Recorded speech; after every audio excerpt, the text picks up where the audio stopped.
Greetings, Guardians, my name is Bife here. With the raid being out and complete, I think it's time that we started diving into some raid lore proper. Today we're going to focus on our main villain of the entire raid, the big bad of the raid, the final boss and final god of pain, Nezarec. In particular, I wanted to talk about a series of events that led up to his death, and how Savathun the Witch Queen was involved. The whole series of events is described in the raid and in a few moments surrounding it, as well as a few lore tabs, so we'll be jumping around a little bit to explain the ins and outs of this story. Before we jump into any proper raid content though, I want to let you all know this, and this is actually, I think, very important. We do not have the full raid lore book yet. I say this right now as a warning, because whilst it may not be immediately relevant to everything, entries 9 and 10 of the lore book are still unaccounted for, so it's likely that they're being dropped at a different point in time, sometime later, as a means of pacing things out with necessity. Normally, I would think of this as just a kind of thing similar to the weekly reset and just Bungie trying to pace things out, but in this instance I think that there's a more specific answer to it. I think that they are holding these entries back very deliberately, because it is specifically the 9th and 10th entries of a lore book. So, I want to let you all know that, because those 9th and 10th entries may change things. So, just keep that in mind. The nuance is here, but it may not be in its completeness just yet. Regardless, we're going to continue with this video as planned, even though that stuff is not completely with us yet. We're just keeping that in mind for the moment. But first, a word from our ongoing sponsor and friend of the channel, Keeps, the subscription service that helps men keep their hair. They offer clinically proven treatments that help combat the symptoms of hair loss, with each of their plans being delivered to your door after having been personalized and recommended by a licensed medical provider. Given that about 2 out of 3 guys will probably experience hair loss by the age of 35, and given that Keeps offers a clinically proven and research-backed solution, I'd say that you fellas out there might want to take a look at this one. You can do it all from the comfort of your own home, and with each plan coming with a year of unlimited messaging you can use to connect with your medical provider so that you can have any questions you might have answered at any time from the comfort of your own home. Hair loss stops with Keeps. To get a special offer, go to keeps.com/bife or click the link in the description. That's keeps.com/bife. Thanks again to Keeps for sponsoring this video. Anyway, back to the lore. So, I think it's worth explaining the greater context of the whole story, which is this. When the Witness found the Traveler in the Sol system, it was Nezarec that first led the assault on Earth. This is a mostly undisputed claim, even though it came from a second-hand source back in the Collapse.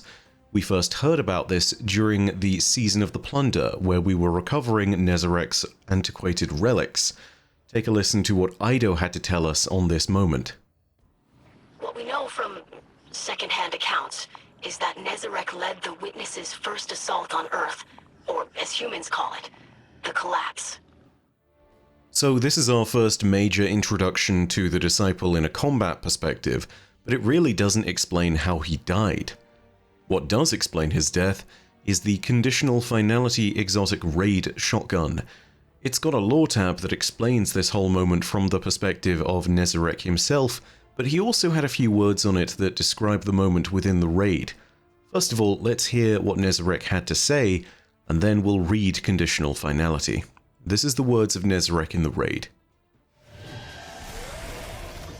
After that witch killed me and cursed my remains, I assume that's when she whisked away the veil to Neptune, the coveted key to the Witness's plans, and the sapid secret of its first victims. As much as I loathe her, I must applaud her efforts.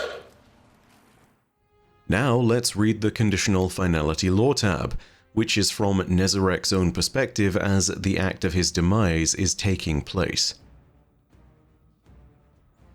The sound that escaped me resembled a roar, a psychic echo. It soared through the air and pierced every corner of my ship. Anger coursed through me as I toppled to the ground in a heap. I wheezed with every breath and clutched at my chest. I watched that witch saunter out, like she'd won. My ship rumbled as she wrested her primordial prize from it. I felt hatred. Deep, unchallenged hatred. My claws punctured the floor, etched new patterns into it. I dragged myself forward. Whispers danced around me. Trillions of voices melded together in my favorite symphony. I had always welcomed death, and this time would be no different. An agonizing sensation shot through me. It was as if an arrow had bored its way through my chest. It burned and I collapsed among the rubble. A green hue enveloped me. I was unfamiliar with this, her magic festering within me, shackling me. My body twisted, my breaths grew thin, my limbs became heavy, torturous. No, she could not hold me. I would not allow it. This would not be my end. My witness, I whispered, as the void I once commanded claimed me. This lore tab is something that we are absolutely going to be revisiting a ton of times, not least because it represents fascinating possibilities for future lore, and because quite obviously, if you read between the lines there, Savathûn is extracting the veil from Nezarek's ship. As Nezarek said, in the aftermath of this moment, Savathûn secreted the veil away to Neptune. Even though we don't know what it is, we do know, thanks to Nezarek's words, that it was always the key to the Witness's plan.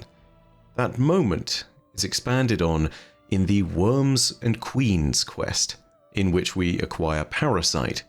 Take a listen to what the Parasite had to say at the very end of the quest once more. Truth you seek. Humanity's collapse. Even the Witness deceived.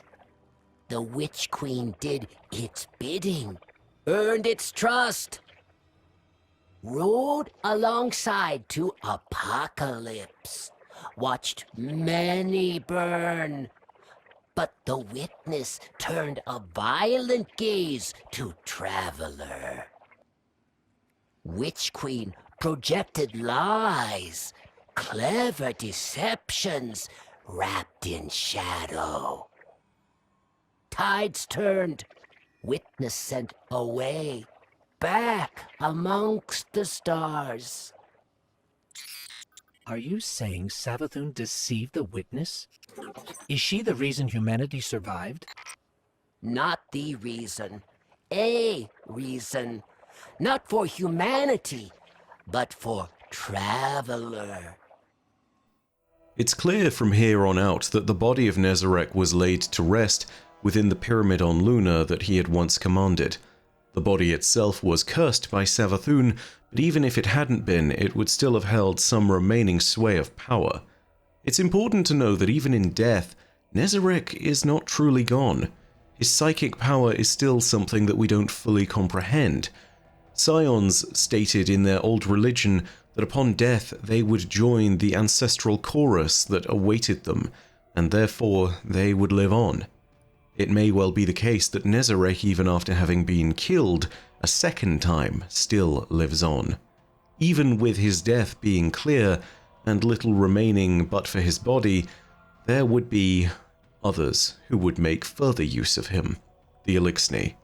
It would be at this moment that the Eliksni of Mithrax's house, under Mithrax's mother, were commanded to enter the pyramid and dissect the body of the disciple, tearing him limb from limb and using those different body parts as artifacts of great power. After a certain point in time, the Witness did discover Nezarek's body though, or at least what remained of it, which appears to have been only his head. We get a recounting of this from Nezarek later in the raid as well. As I've gathered, there was barely anything left of me for the Witness to collect. Has anyone suffered from the pieces they took? I wonder if I could track them down. Do you happen to know who took them? Consider the information reparations for my untimely death. Nezarec doesn't mention it there, but the reason I say that only Nezarec's head remained is because of the logs of a certain Elixni pirate called Caraxes, whose story we will absolutely be touching on later. In short, Caraxes was noted to have gone to the body of Nezarec and found only its head remaining, from which he took one of the jeweled eyes, as there was little else to recover.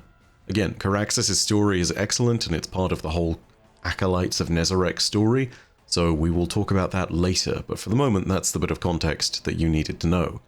So here we are, in Lightfall, with the raid upon us. We know that Nezarec still lives because he has been able to psychically reach out to the minds and dreams of the people of Neomuna. He has been able to manifest those whispers in spite of his missing body, and in spite of being dead. Those whispers that the citizens of Neomuna are hearing are one of an abundance of reasons why we ventured to the Pyramid of the Witness after the Traveler had struck it. When we arrived, we discovered that Nezarec was in fact still there, and after completing the first encounter, you can actually see Nezarec resting inside a pyramid fragment, one which we will revisit at the final encounter of the raid after the area has been significantly overgrown. I want to go ahead and show you this footage right here from the perspective of the footage that we captured yesterday in the raid, and I want to show you something. You can see that Nezarec's body is incomplete in this first encounter at this moment of the raid, and it would have potentially stayed that way if not for our actions. You see, it's clear that Nezarec is feeding off of the power of the Tree of Silver Wings that has been growing nearby, and that has consequences. Nezarec's pyramid spike is entangled with one of its roots, and we may have come here to stop the nightmares, but in order to gain further access to the later parts of the raid, and in order to kill Nezarec properly, it seems as though we need to allow him to be reborn. We need to grow him once more.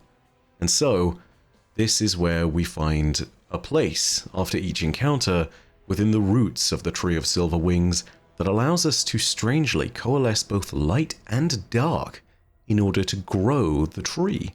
This happens at 2 moments of the raid, and between each of those 2 moments you can actually see that the tree itself begins to grow.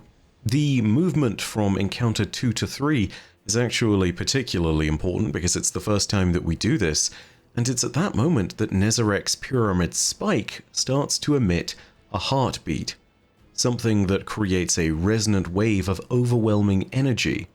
Now, it's really important to note the way that things are stated in the post-death log here, because when Nezarec does kill you, there are 3 ways that he can do it when it's with this generalized wipe mechanic. In this first instance, where he's inside his pyramid spike and he's still growing, it's from overwhelming energy. And it seems clear that this is an important distinction, as there are 2 other overwhelming types of energy, which is overwhelming light and overwhelming resonance. Light and dark are coalescing within Nezarec's body in this moment, and he is being birthed forward by the light as much as the dark. This overwhelming energy not only resounds with resonant energy from the pyramid, but also is accompanied by a heartbeat, which has always been linked to the activity of the Traveler, and the light generally. It is both life and death personified in a single moment. And therefore, it's worth remembering, because Nezarec in this moment shows us that he is being regrown. He shows us that he is being grown not just from the darkness around him that he always embraced, but also from the light in his new surroundings. He doesn't talk in the raid about a new perspective for nothing. We may need to untangle and grow the roots of the tree in order to progress in the raid, but our progress is equally made out of the ability to kill Nezarec. So growing Nezarec a new body in this sense was unfortunately a necessity of the entire exercise, but it's not as though we got nothing out of it. Whilst we did see a twisted amalgamation of the powers of both light and darkness in Nezarec, leaping forward with the energies of both creation and destruction to forge his body, combining these 2 powers in this way, feeding off of this new power, was his ultimate undoing. Osiris explains this somewhat well at the final raid cutscene. Take a listen to this. While our attention was drawn to Neptune, something wicked stirred in the Witness's pyramid. A life force thought to be lost, unknowingly revived by the Traveler's terraforming power. Its defensive display forever imprinted upon the vessel. The infamous final god of pain sought to use this paracausal power for his own curiosities. But it proved to be his final mistake. I wanted to go ahead and show this moment here as well from the raid. If you have played it, you will notice that a beam of dark resonant energy and a beam of light strikes Nezarec whenever a DPS phase begins and he's not in some other kind of animation lock. This happens, I believe, because of a rejection of both powers. He is drawing too heavily from both of them, and that weakens him to the point where we can start to kill him. But then again, maybe that's just theory. After all, none of this is ever stated, as is always the case with a raid. We merely have context clues to pick up on, and in this instance, it may seem to align with the words of Osiris, but we can't ever truly confirm. And so, we'd now know that Nezarec is dead once again.